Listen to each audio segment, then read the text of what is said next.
had people always telling me focus on things other than the distractions of a female. You don't need that right now in your life. Feels good right here. Come on, I just need you to sing it. So, yeah, I had my little girlfriends at the time. I had one of my most serious relationships, like, all through middle school, actually, up until, like, first year of high school. So, um, now, yeah, that's young, y'all. You don't think these kids out here doing stuff. Not that I was doing anything with her, but that was still a very serious relationship. That was one of my longest relationships. I went through a lot in that one relationship through those middle school slash high school years. You'd be surprised. Watch your kids. You don't know who your kids is dealing with, who they messing with. You got 12-year-olds out here having babies, so you ain't saying nothing to me. Trust me when I tell you. Watch your kids. Message, hello. Anyway, so, but yeah, so, around that time, I had people to tell me to focus on other things other than girls and relationships and to wait. So for me, it was different, but for him, he was going doing his thing with the females. He started experimenting with drugs at that point, drinking, which was definitely not my cup of tea. So we kind of separated, but we were still close. You know what I'm saying? We didn't do things together all the time like how we used to, but we were still close in relationship. And got to high school and I moved the end of freshman year, and from then on, it was a good 4 years after that, after freshman year. So it was after graduation and everything that I actually got in touch with him again. Um, and we was kicking it for a good while, like for a few months. We got back in touch. It was like he was a new person. He had did some of the hardest drugs. He almost overdosed. Like I think 2 years ago, he almost overdosed on what was it? I think it was ecstasy or something that he was taking. It was either dust or ecstasy that he was taking. He almost overdosed. I mean, he was telling me his whole life story about everything that's happened to him since I left, and I had no idea at the time that he was doing things that he was doing then. Excuse me. And we got back in touch, and then we had like a little spat. We fell out. You know what I'm saying? We had a little falling out, whatever, over some he said, she said. And me, I've never been the one to really engage in that conversation. I'll just be like, you know what, whatever. Whoever said it, I'm gonna go with who I trust most, and I'm a go by what I see, what I know about you, and what I don't know about you, and I'm gonna make my own decision and my own judgment based on that. And I did that, and I came to the conclusion that I could not be around him. He's totally on a different path than what I want to be. He smokes weed every day. He messes with random girls all the time. I mean, every week, every day of the week, he got a different girl. That's not me. That's not me. And I accepted him, even though he knew I was against it. And I told him I was against it, but I still accepted him because you can't change people, especially when they're so stuck in their ways. You know what I'm saying? I've learned to not try to change people because I wasn't always like that. I used to be the type to try to help people to the point where I would push my beliefs on them somewhat to a point where I had to tell them like all the time, try to beat it in their mind that they had to change because I had changed. And you can't do that. I had to learn to accept people for who they are and let them change on their own. Tell them, if you care about them enough, you'll tell them what they need to know in order to change, because at one point they're going to get tired of doing what they're doing, or it may be worse. They may hit rock bottom. They may almost lose their life doing what they're doing, depending on what it is. So, I've learned to just tell people, teach them what I know, what I've been through, what God has done for me, what He can do for them. You know what I'm saying? A lot of times these people who are in their mess are only a half step away from really being delivered. They just don't know it. So it's like I had to do to him what I've done to so many. I had to let him go. And it was hard because I just got back in touch with this person. He was like my brother my whole life. And, I had to let him go. I had to say, you know what? I mean, he was talking suicidal thoughts, talking about going to Iraq and enlisting in the army and going to Iraq, and hopefully he don't come back, and if he does, he does. He felt like his life was meaningless. He had nothing to live for. He had no one to live for. I mean, he was going through a deep depression. He'd been taking medication for some time on top of the weed, on top of the drinking.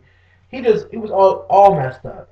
And I sat on the phone with him for hours, preaching the goodness of God, telling him, you know what, just accept him.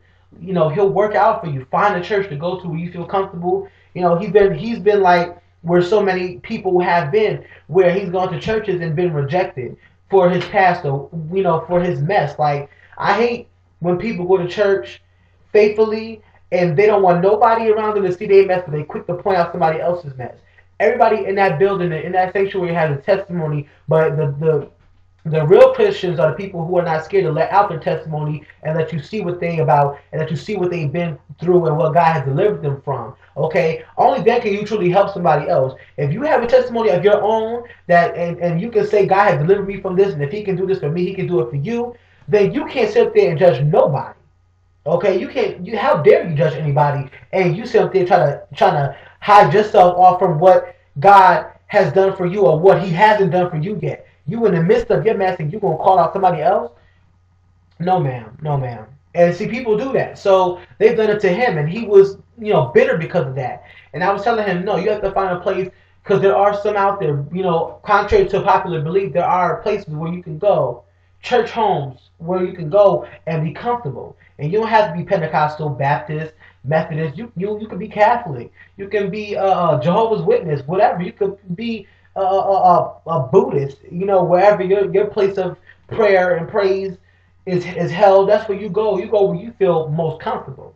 You know what I'm saying? If you feel like your religion is not fitting best for you with your lifestyle and you're not learning from it or benefiting from it, then move elsewhere and go where you feel comfortable and feel like you can benefit from. You know what I'm saying? But he, like I said, long story short, basically he was so bitter and fed up.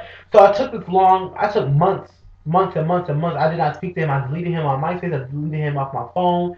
I did not call him. He did not call me. We fell out. I let him go. And, just today, I came home. I was a little down in the dumps. I found out some news that was kind of, it had me a little depressed, a little stressed out, got me listening to that old school. And you know what happens when you listen to that old school, you're going through. So I was listening to that old school and I get a phone call. And, I will tell you about the situation later, but, for right now, I got the phone call and I didn't recognize the number. I said, well, who is this? And I pick it up and it was him. He's like, hey, how you doing? And it's funny, I was just talking to my cousin about him. I got a friend request from him on Facebook, and my cousin was like, "Are you gonna add him? Like, are y'all beefing? If it's not that serious, I think you should add him. Has he apologized or whatever? Depending on those things, maybe you should add him." And so I said, nah, I ain't gonna, nah, whatever. I'm not gonna do that, whatever, blah blah blah. So he calls me and he's like, you know what?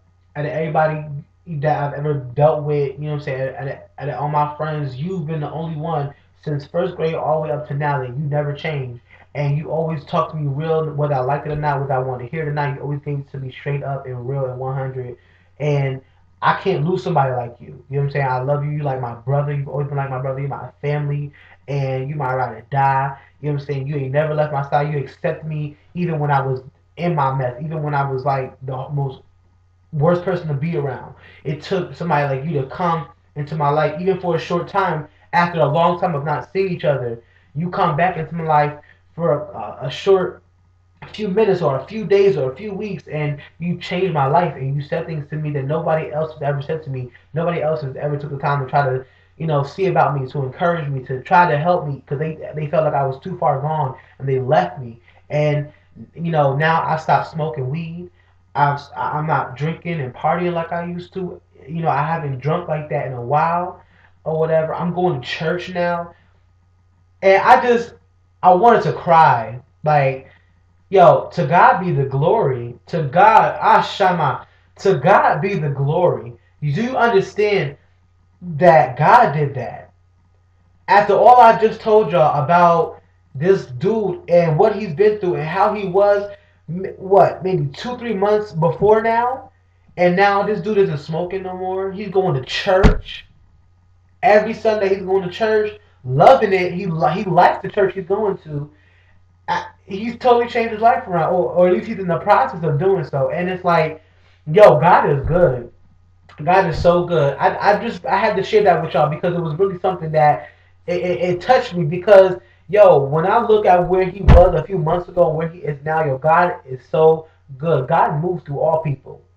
God will use you. He can use a bum on the street. You know what I'm saying? And you wouldn't even know it. God is working through people that you least expect him to. And I never stop praying for him. So I'm encouraging everyone out there who's giving up on someone, don't give up on them because God will deliver them. Keep praying for them. Keep praying for people. Never give up on people. Even if you're not talking to them, you don't have to be talking to people to still be praying for their good. You know what I'm saying?